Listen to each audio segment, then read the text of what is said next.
Hi, Steve Sterling here from the End Time Prophecy e-course website and the End Time Prophecy e-course Facebook page and YouTube channel. Welcome.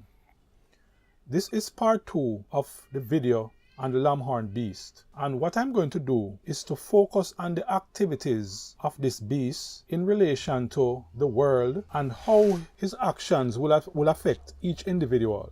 Let me do a little summary of what we have looked at in the first video. In the first video, I pointed out that the idea that a beast in prophecy represents a nation is not valid because every symbolic prophecy has their own interpretation. And so, because each symbolic prophecy has its own interpretation, all we need to do is to read the prophecy, identify the interpretation that the Bible gives to each symbol, and use those interpretations to solve the prophecy. So, there's no need for us to observe or follow any template. There's no need for a template because each prophecy has its own interpretation already. What we have also looked at is the idea that the first beast of Revelation 13 is a Dark Ages beast. We have invalidated that idea because what we have seen in Revelation 12, which is where the line of prophecy begins, we see a war between the dragon and the woman. The Bible says the dragon persecuted the woman for 1,260 days.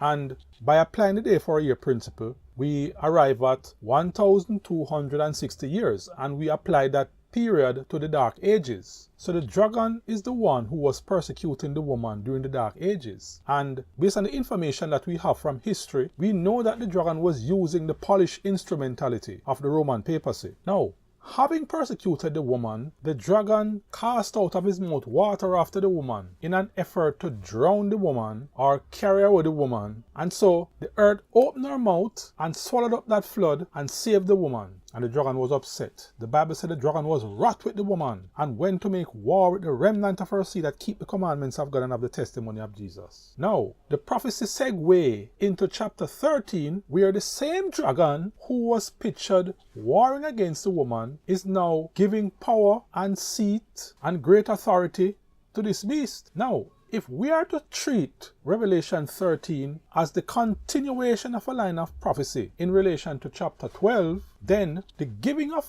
power to the beast by the dragon is subsequent to all that we have read about in chapter 12. You understand what I'm trying to say? Okay, so on that basis, we are saying that this beast is not a Dark Ages beast. And just to further validate this idea, the question may be asked, then how is it that the Bible says that the beast was given power to reign for 40 and 2 months? That's a good question. But look at Daniel chapter 12. What was spoken of in Daniel chapter 12? Daniel chapter 12 speaks of a time of trouble such as never was since there was a nation. That is referring to an end time scenario, even beyond the close of probation, when the names of the people of God would have been entered into the book of life.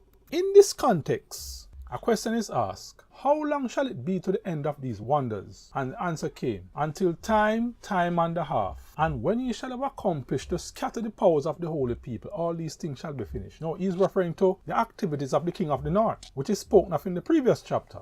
Now, for such a period to have been mentioned in connection to the time of trouble such as never was, isn't the Bible suggesting that there's an end time application of the 1260 days and not just to the Dark Ages? So just as how Daniel chapter 12 can apply the 1260 days to the end time, Revelation 13 is doing the same thing.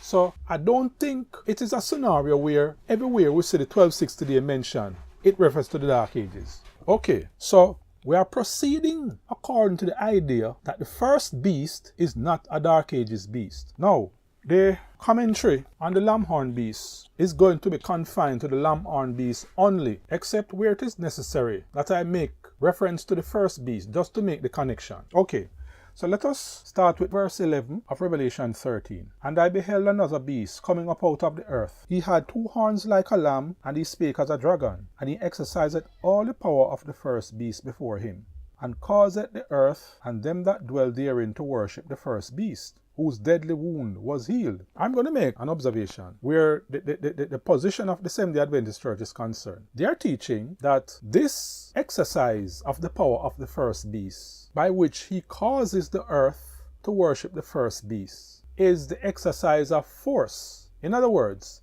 What they're saying is that the United States of America will exercise legislative power. They are going to pass laws to force the conscience to conform to the dictates of the first beast. That's what they are teaching.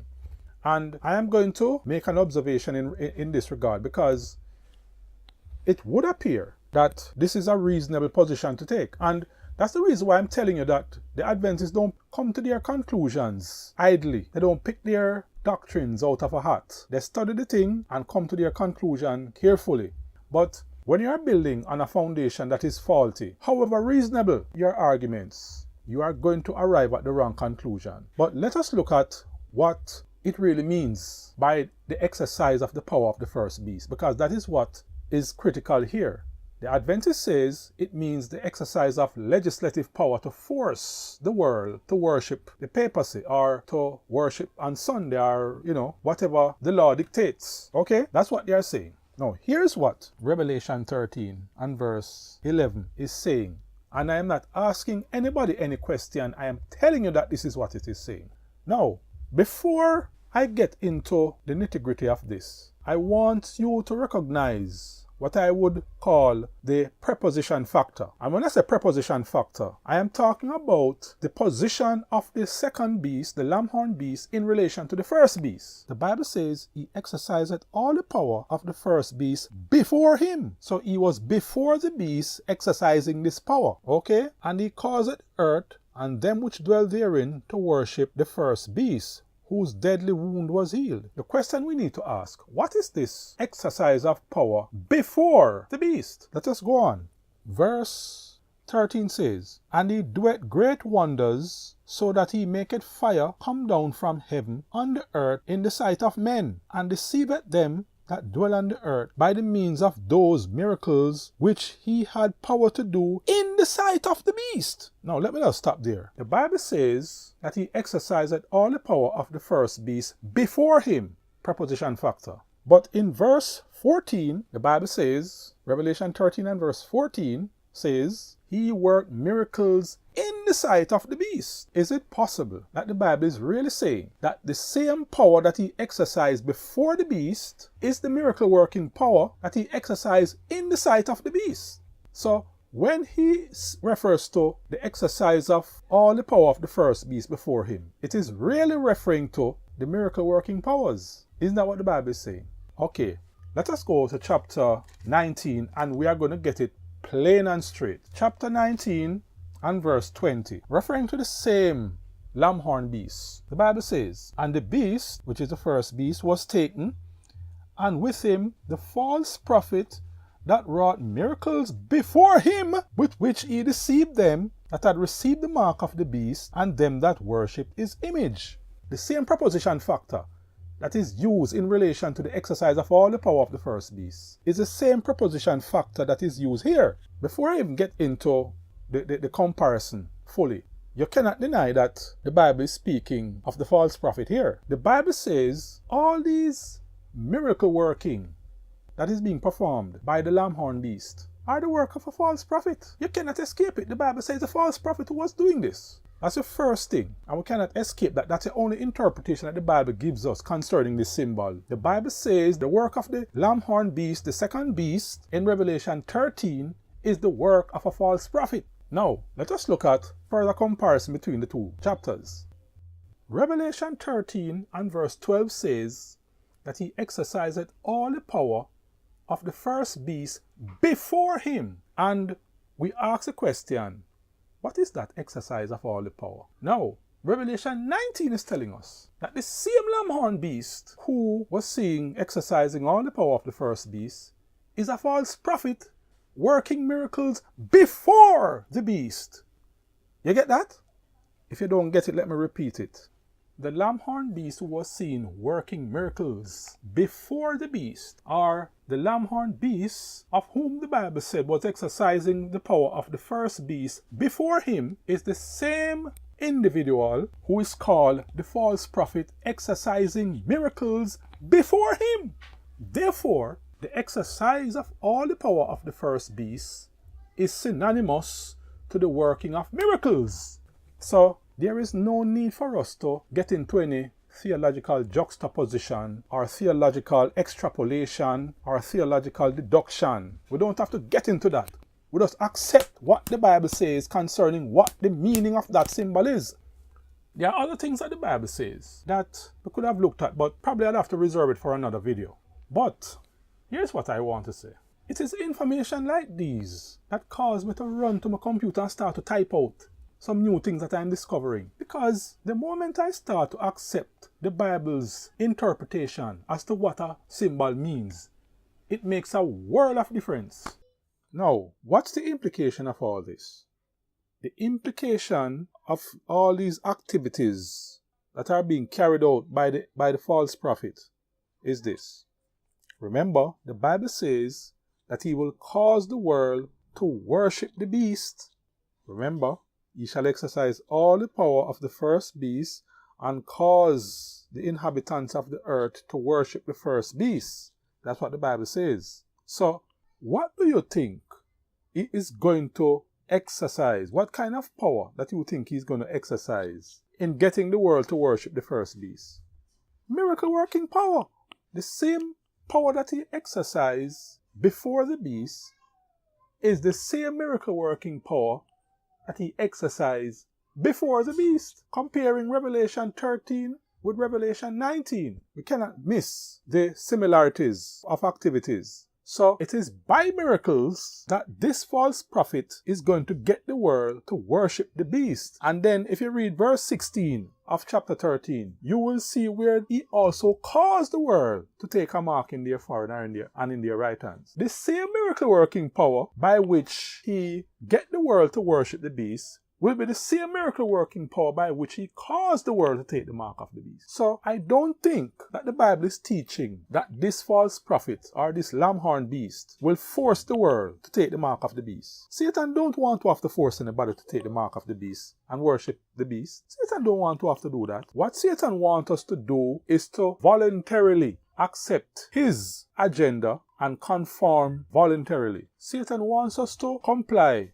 with this new religious order by voluntary acceptance, not by force. Now, that is not to say that force will not be exercised afterwards. After a time, force will be exercised. But first, the world will have to be socialized into this new religious order. In other words, this new religious order would have to be normalized and become such a part of the society that the government can be in a position to regulate it, because the government could not impose a law on the people that they are not already accustomed to. The purpose of law is for social engineering, you know. The social condition have to exist before the law can be exercised. If the government should ever impose a law on the people that represents something that they are not accustomed to, that would cause civil unrest, and the government don't want that. So the duty of the lamb-horned beast is to socialize the world, to accept this new religious order.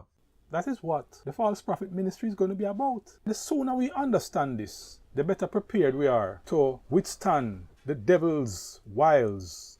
After he socialized the world into this new religious order, then the civil government will come in now and pass laws to keep the society in line, and those who rebel against it will feel the penalty of the law, whatever penalty that is. So that's Satan's agenda.